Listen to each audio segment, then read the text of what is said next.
आज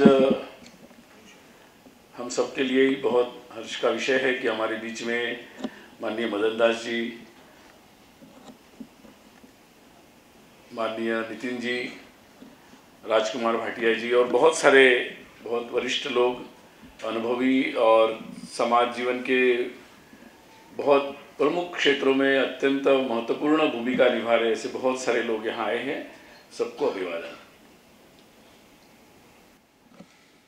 निमित्त तो पुस्तक का है और पुस्तक का जो शीर्षक है वो भी संगठन कौशल है और उस निमित्त विद्यार्थी परिषद के प्रमुख शिल्पकार यशवंतराव केलकर जी की स्मृतियों को स्मरण करने का है। स्वाभाविक रूप से आज सार्वजनिक जीवन में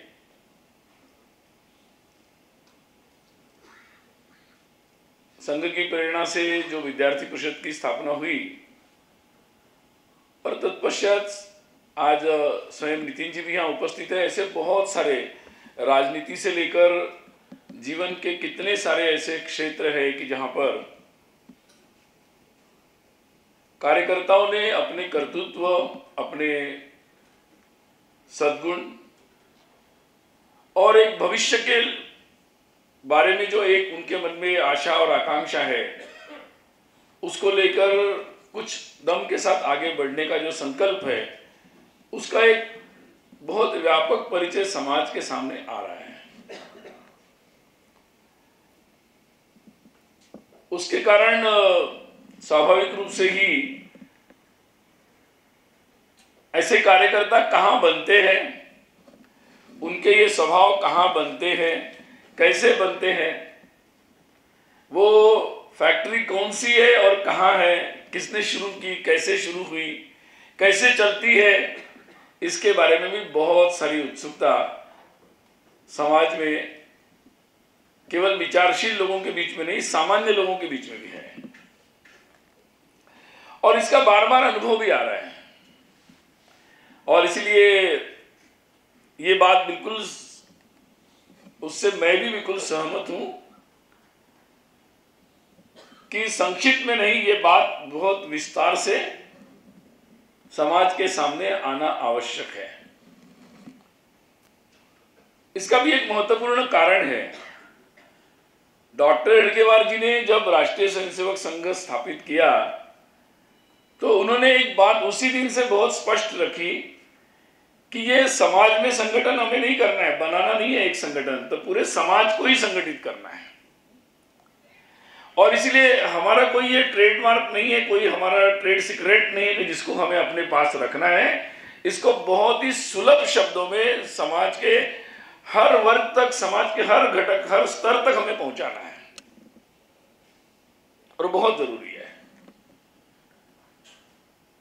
और अभी जैसे उल्लेख हो रहा था तो कुछ दिन से मैं एक विषय के बारे में थोड़ी चर्चा कर रहा था कि भाई पिछले दिनों राम मंदिर के भव्य राम मंदिर अयोध्या में हो, इसके लिए निधि समर्पण का कार्यक्रम हुआ। बहुत बड़ा अभियान था, हम जानते हैं। मेरे मन में उसी दिन से चल रहा था कि ये तो थोड़ा सा इसके बारे में कुछ और सोचना चाहिए, क्योंकि ये आजकल की भाषा में बहुत बड़ा ऑफलाइन फिजिकल ग्राउंड लेवल पर किया गया क्राउड फंडिंग है। आजकल कुछ लोग बड़े हैं क्राउड फंडिंग हर चीज में बोलते रहते हैं। मैंने कहा कि ये तो बिल्कुल ग्राउंड लेवल पर बहुत ही कम समय में बहुत साइलेंटली किया हुआ दुनिया का सबसे बड़ा क्राउड फंडिंग है, सबसे बड़ा क्राउड फंडिंग है। और मैंने कुछ आईआईएम डायरेक्टर से बात की, क्योंकि मैं बहुत दिन से पढ़ते रहता हूँ और मैंने एक बार स्टैटिस्टिक भी देखा कि हमारी जो देश में मैनेजमेंट स्कूल्स है, आईआईएम से लेकर सारे मैनेजमेंट स्कूल्स, वो अपनी केस स्टडीज के लिए हार्वर्ड और केनेडी जो लॉ मतलब मैनेजमेंट स्कूल्स है उनसे कुछ करोड़ रुपयों का बजट है जो भारत से केवल इसी केस स्टडी के लिए खर्च होता है। करोड़ नहीं करोड़ों रुपयों का बजट है, केवल इसी के लिए जाता है। और मैंने कहानियां पढ़ी, केस स्टडी क्या होता है, ये कहानियां तो हम रोज हमारे संगठन जीवन में घटित होती है। तो मैंने उनसे कहा कि जरा इसके बारे में डिटेल्स लो। अभी तो बहुत सारे डिटेल्स उसके बनाए हैं कि ये ऑर्गेनाइजेशन की दृष्टि से क्या है, ये बैंकिंग की दृष्टि से इसका क्या फंडा है। तो मुझे लगता है कि ये बात बिल्कुल सही है आज के समय में ये बात पर विचार करना और ये बात समाज के सब लोगों तक पहुंचना कि क्योंकि पूरा समाज ही संगठित होना है, सारा समाज संगठित होना है। हर एक को, हर गली मोहल्ले में, हर छोटे छोटे संगठन समूह, जितने भी समाज की सारी व्यवस्था है, उसको एक व्यवस्थित रूप से चलना है, स्वयं के बल पर चलना है, अपने आप चलना है और लंबे समय तक चलना है। किसी के खिलाफ नहीं चलना है, स्वयं को अच्छा करने के लिए चलना है, पॉजिटिव तरीके से चलना है। और इसलिए ये जो सूत्र जो हमको मिला, तो ये भाग्य देश के सब लोगों को मिलना चाहिए। जो एक सुंदर सा, हम जैसे कह रहे थे कि मतलब हम तो बहुत सामान्य लोग, लेकिन हम लोगों को भी अगर ऐसा सानिध्य मिलता है और ऐसा कुछ करने का अवसर मिलता है तो हमें भी इतना परिवर्तन आ सकता है। और इसलिए हमारे संगठन की जो सबसे महत्वपूर्ण बात है, सबसे महत्वपूर्ण बात है कि सामान्य लोगों के असामान्यत्व पर हमारा बहुत ही पूरा का पूरा विश्वास है, हमारे ऊपर हमारा पूरा विश्वास है। मैं कुछ दिनों पूर्व एक अध्ययन कर रहा था, तो गांधी जी और डॉक्टर हेडगेवार जी का संवाद है।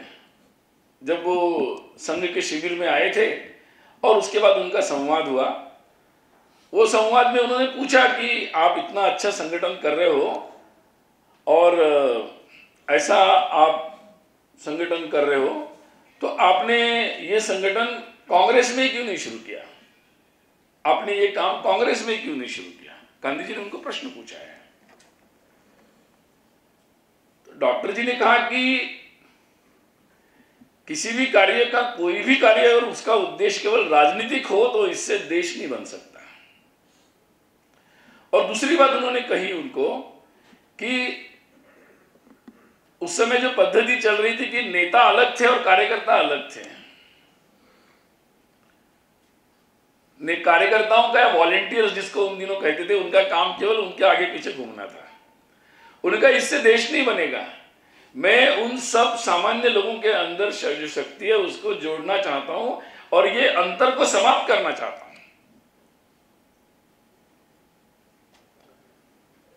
और इसलिए उन्होंने ये कार्य प्रारंभ किया। और इसलिए ये कार्य, इसका अर्थ यही था कि सामान्य लोगों में भी बहुत बड़ी शक्ति होती है, जो शायद दिखने में, बोलने में बहुत सामान्य होते हैं। आजकल की भाषा में जो जिनको गांव के लोग, अनपढ़ लोग, गंवार लोग कहते हैं, ऐसे ही शब्द हमारी भाषाओं में चलते हैं। ये शब्द विद्यार्थी परिषद की डिक्शनरी में नहीं है। हम लोग भी इस विश्वास से ही, और समाज में ये बात बहुत महत्वपूर्ण है, इस विश्वास के साथ ही पूरा समाज पूरी ऊर्जा के साथ इकट्ठा आ सकता है, सामने जा सकता है। जहां कई लोगों के पास ये भी हम लोगों को देखने को मिलता है कि जहां संगठन में शक्ति बढ़ जाती है, बड़े संगठन हो जाते हैं, हम देखते हैं छोटे मोटे संगठन भी हो जाते हैं तो वो अपने कार्यकलाप, अपनी शक्ति का प्रयोग दिखाना शुरू करते हैं और विपरीत प्रयोग भी करते रहते हैं अपनी शक्तियों का। दुनिया में भी दिखता है हम लोगों को। और इसलिए समाज को संगठित भी होना है और संगठन से जो शक्ति बनेगी उसका सदुपयोग भी करना है।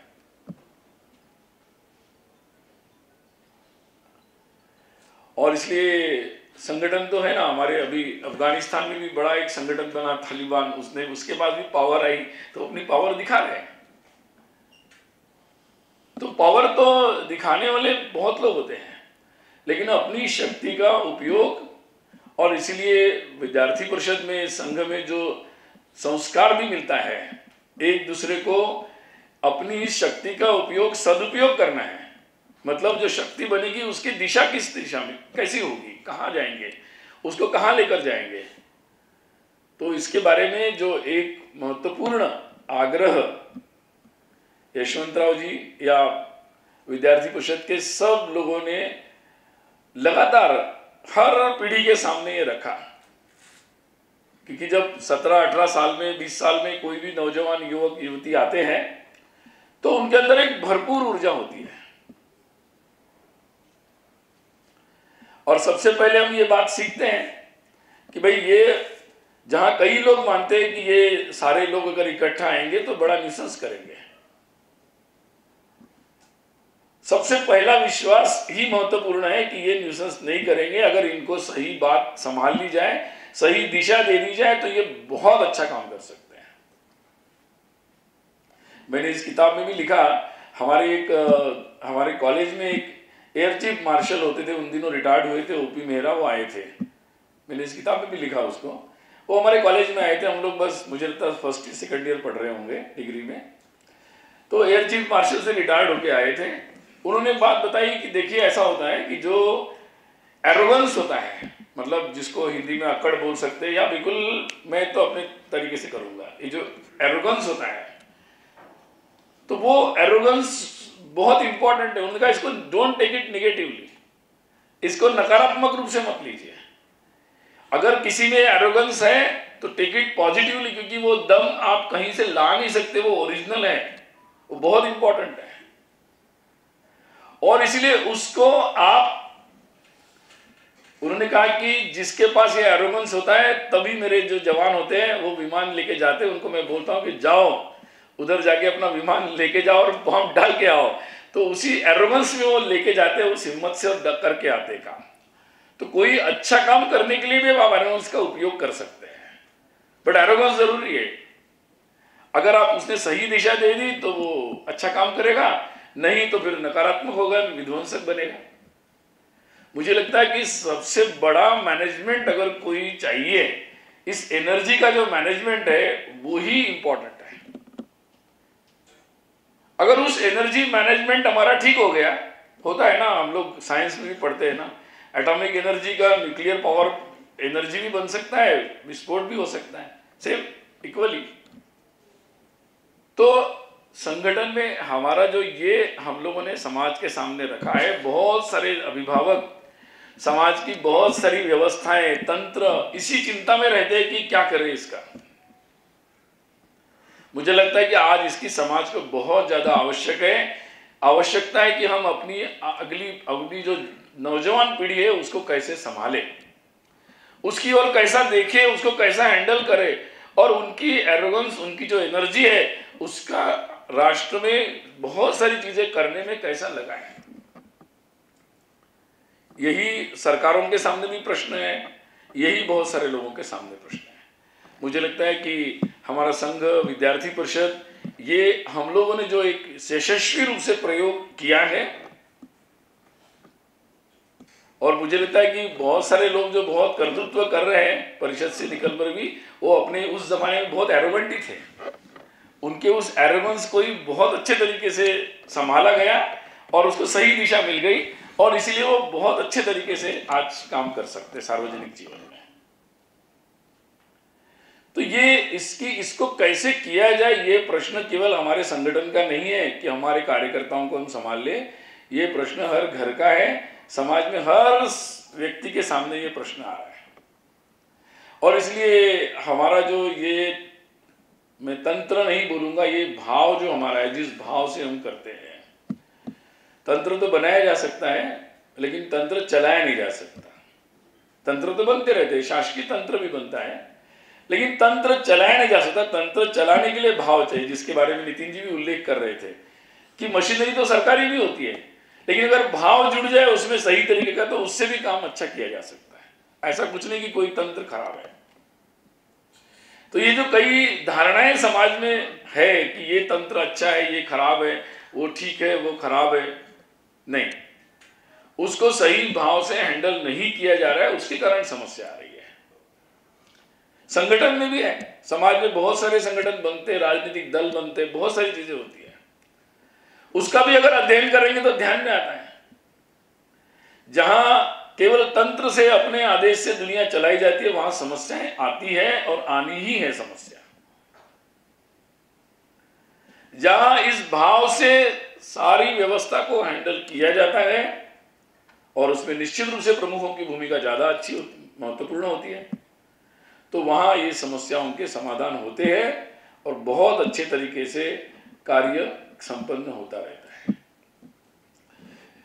यशवंतराव केलकर जी बहुत ठंडे दिमाग से, क्योंकि उनको पता था, शायद डॉक्टर जी को भी पता था कि उनके समय में ये काम पूरा नहीं होगा, क्योंकि ये बहुत ठंडे दिमाग से करने का काम है, एक पीढ़ी का भी नहीं है, कई पीढ़ियों का काम है, और ये केवल एक किसी व्यक्ति से नहीं होने वाला है। तो ये एक प्रक्रिया बननी पड़ेगी, समाज में एक प्रोसेस बननी पड़ेगी, एक टीम वर्क बनना पड़ेगा, और वो जो बनेगा वो मॉडल समाज को समर्पित करना पड़ेगा। मुझे लगता है कि मैं जब देखता हूं तो आज विद्यार्थी परिषद ने इस पीढ़ी, इस युवावस्था के लोगों को कैसे संभाला जाता है और कैसे उससे ऐसे नौजवान लोगों को बनाया जाता है, इसका एक बहुत बड़ा टेस्टेड मॉडल जिसको बोलते हैं, मतलब जिसकी बहुत बड़ा परीक्षण हो चुका है। आजकल कोरोना चल रहा है, क्लिनिकल टेस्ट वगैरह करते हैं, बहुत कुछ चलता रहता है, तो ये बहुत ही टेस्टेड है, मतलब बहुत सारी टेस्ट हो चुकी है इसकी। तो ये ऐसा मॉडल है, और मुझे लगता है कि आज अगले कुछ वर्ष में एक विद्यार्थी परिषद के भी 75 वर्ष होने जा रहे हैं, क्योंकि जब देश को आज़ादी मिली थी बस उसी समय विद्यार्थी परिषद का गठन हुआ था। और ये बात भी केवल संयोग की नहीं है कि भाई किस वर्ष में कोई संगठन स्थापित हो गया, तो ये एक चुनौती को स्वीकार करने का समय था कि भाई देश आजाद हो गया, अब देश को आगे कैसे ले जाना है, हमारे देश के युवाओं को कैसे जोड़ना है, उनकी ऊर्जा को कैसे सृजनात्मक तरीके से आगे बढ़ाना है। ये चुनौती थी, एक जिम्मेदारी थी। तो इसलिए महज संयोग नहीं था उस समय विद्यार्थी परिषद का बनना। स्वाभाविक रूप से संघ के संसेवकों ने इस जिम्मेदारी को लिया और उन्हें उस जिम्मेदारी को निभाते निभाते आज यहां तक इस बात को लेकर आ गए। ये केवल यशवंतराव जी के जीवन काल में संपन्न नहीं हो पाया, पूरा संभव भी नहीं था, लेकिन एक जरूर हो गया कि उसकी एक प्रक्रिया बन गई। और अगर मैं इसको इस तरीके से समझूं तो आने वाले समय में ये प्रक्रिया और बढ़ती चली जाएगी, क्योंकि जब संगठन प्रारंभ हुआ तो मुंबई में, दिल्ली में और कुछ जगहों पर अपनी इकाइयां थी, लेकिन समय के साथ बढ़ते बढ़ते आज हजारों स्थानों पर ये काम चल रहा है। अभी तिरंगा लगाया 15 अगस्त को, स्वाधीनता के 75 वर्ष हो रहे अमृत महोत्सव, तो परिषद ने 1 लाख स्थानों पर तिरंगा लगाया। तो ये सिंबॉलिक, तो ये इसी धारा को अगर ऐसे ही चलती रही तो निश्चित रूप से देश का कोई युवा नहीं बचेगा, आने वाली कोई पीढ़ी का कोई व्यक्ति पीछे नहीं छूटेगा। हर एक को वही अच्छे संभालने वाले, आगे बढ़ाने वाले, प्रोत्साहन देने वाले, और कैसा काम करना, केवल आप अच्छे हो, बहुत अच्छे रहो नहीं, तो आप स्वयं आगे जाकर कैसा तंत्र चला सकते हो, कैसा काम कर सकते हो, हर क्षेत्र में जाकर नेतृत्व कैसा दे सकते हो, ये काम आज इस धारा तक पहुंचा है। और मुझे लगता है कि ये आश्वस्त करता है पूरे समाज को। इसको जितना लोग देख रहे, समझ रहे, वो आश्वस्त हो रहे हैं कि भाई निश्चित रूप से अगर हमारे समाज में इस तरीके का कोई बात चल रही है तो निश्चित रूप से भविष्य के बारे में चिंतित होने की जरूरत नहीं, चिंता जरूर करनी चाहिए कि इस प्रकार का कार्य हमारे आसपास भी प्रारंभ हो जाए। आज स्वाधीनता के आंदोलन को जब हम लोग देखते हैं तो ये ध्यान में आ रहा है कि ये पूरा कार्य देशव्यापी था। देश के हर कोने में था, हर जगह था। मतलब मैं दक्षिण में गया तो वहां उन्होंने अपने आंदोलन को नाम दिया, डिक्लेरेशन किया, नाम दिया जम्बूद्वीप डिक्लेरेशन। तो उनका भाव स्व का था।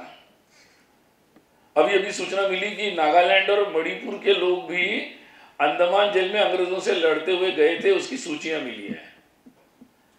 तो बहुत सारे जो निरर्थक बातें प्रसारित हो रही थी कि पता नहीं लोगों के अंदर पूरे देश में ये स्व का भाव था कि नहीं, पूरा देश लड़ रहा था कि नहीं लड़ रहा था, या कुछ ही लोग लड़ रहे थे, नहीं।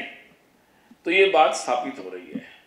ये बात का उल्लेख मैं इसलिए कर रहा हूं कि जब आजादी का अमृत महोत्सव आ रहा है तो हमें देश के इस भाव का पूरी तरह पता लगाना है,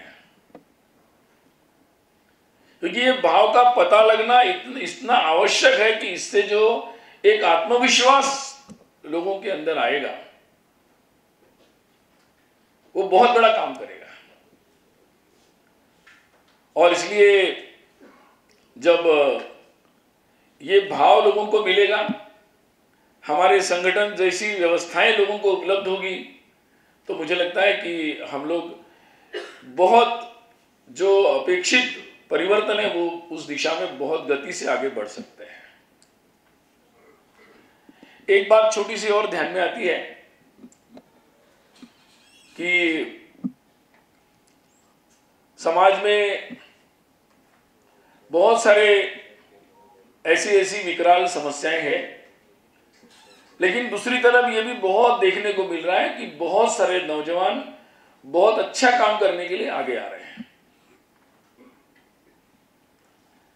और कभी कभी मैं सोचता हूं कि जो ये अभी जो पीढ़ी चल रही है उस पीढ़ी की समझ तो बहुत ज्यादा है, क्योंकि शायद उनको पूरी दुनिया का एक्सपोजर मिला है, पूरी दुनिया को कंपैरेटिव तरीके से वो देख पा रहे हैं। इसलिए उनको केवल अपने यहाँ का मालूम नहीं, उनको दुनिया में कहाँ क्या हो रहा है ये भी पता है। और इसलिए एक फेज में जो बहुत एक ऐसा आकर्षण था, मतलब झूठा आकर्षण था, वो अभी सेटल डाउन हुआ है। बहुत ही प्रैक्टिकल सोचने वाले लोग हैं और इसलिए उस पीढ़ी का आत्मविश्वास भी बहुत ज्यादा है, शक्ति भी अपार है। इसलिए आज मुझे लगता है कि समाज में ऐसे सबसे ज्यादा आज आवश्यक है कि समाज के हर व्यक्ति को ये जिम्मेदारी लेनी चाहिए, केवल अपने घर के बच्चों को संभालने की नहीं, हम जहां रहते, जिस परिसर में रहते, जहां भी बैठे हैं, हर एक के पास, जिसके पास जितनी भी क्षमता होगी, हमारे नौजवान पीढ़ी को अच्छी बात बताना।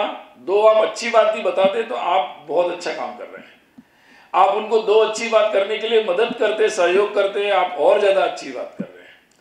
आप उनके चार लोगों को मिलाकर कुछ करने के लिए और प्रोत्साहित करते तो और अच्छा काम कर रहे हैं।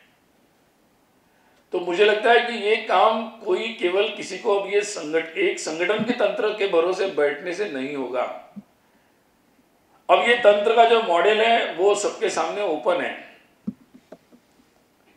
और इसलिए इसको समझकर अपने अपने स्तर पर हर एक को इसमें अपना नेतृत्व करने की आवश्यकता है। तो हम बहुत ज्यादा गति से बहुत अच्छा काम जल्दी से कर पाएंगे। और इसलिए जैसा ये आज जो विषय हम लोग अनुभव कर रहे हैं, इसलिए मैंने एक बात कहना चाहता हूं कि ये केवल हमारी पुरानी स्मृतियों को जागृत करने का लिए ये पुस्तक नहीं है, या केवल उसके लिए कार्यक्रम नहीं होना चाहिए। तो उनके आधार पर हम समाज में जाकर समाज में आने वाले समय में इसको और कैसे इस तरीके से हम हर जगह हर कोने पर ऐसे संभालने वाले लोग कैसे खड़े हो सकते हैं। और फिर मुझे लगता है कि निश्चित रूप से चाहे शासन का तंत्र हो, किसी भी तरीके का हो, उसको भी एक निश्चित रूप से उसके भी एक सकारात्मक उपयोग करते हुए बहुत अच्छी बातें की जा सकती हैं। तो आज मैं सभी से यही कहना चाहूँगा कि यशवंतराव जी की स्मृतियाँ और विद्यार्थी परिषद ने जो कार्य किया, उसकी जो कार्य की पद्धति है, कार्य की शैली है, उसकी जो कार्य प्रणाली है, कार्यकर्ता समाज की पद्धति है, उसको ज़्यादा से ज़्यादा समाज में प्रसारित करने की आवश्यकता है। हर तरीके से उसको हर तरीके से प्रसारित करने की आवश्यकता है। इस काम को हम सब मिलकर आगे ले जाएंगे। वही यशवंतराव जी और ऐसे हमारे सभी वरिष्ठ कार्यकर्ताओं के प्रति हमारी सच्ची श्रद्धांजलि होगी। नमस्ते। भारत माता की जय।